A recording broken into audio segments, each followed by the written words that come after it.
Пензионерите да го добијат само законското зголемување, овој пат да го нема линеарното покачување. Ова е препораката на дел од експертите. Предупредуваат дека со растот на платите и примањата на највозрасните може дополнително да се подгре инфлацијата, која според новите прогнози се очекува да биде повисока, но и да се продлабочи дупката во пиом каде постојано се зголемува дотурот на пари. Со новото прекројување од државната каса таму ќе се префрлат плюс 40 милиони евра. Анализите покажуваат дека трошокот за пензии за една година се зголемил за речиси 17% и затоа сега со корекцијата на овие примања експертите сметаат дека треба многу да се внимава.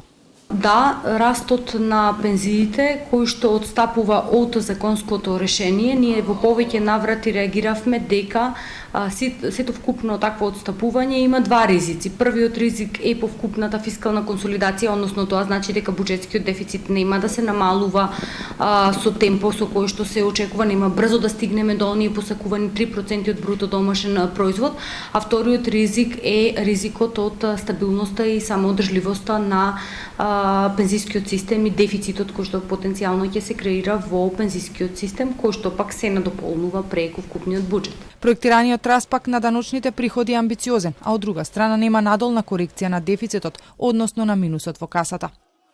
Во делот на даночните приходи остануваат на ниво од 12,6% пораст, каде што ние и понатаму сметаме дека тоа е едно амбициозно и оптимистичко ниво, земајќи ја предвид вкупната стапка на раст на економијата и вкупната стапка на инфлација. Дали ќе се реализира проектираниот раст на економијата од 3,7%, најмногу ќе зависи од тоа дали ќе се реализираат зацртаните проекти.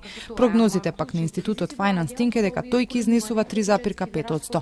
Инаку со ребалансот на буџетот, меѓу оние кои ќе добијат повеќе пари за плати од државната каса се кабинетот на претседателот на државата, Агенцијата за разузнавање, Службата за општи заеднички работи на влада, повеќе пари за плати ќе има и за судската власт, за МВР, но таму ќе се вработат уште 160 лица. Со ребалансот државата освен што планира да собере повеќе пари, очекува и повеќе да потроши. Задолжувањата дома и во странство ќе продолжат, но уверувањата се дека јавниот долг нема да надмине 62% од бруто домашниот производ. Расправата за предлог ребалансот на буџетот во собранието почнува утре.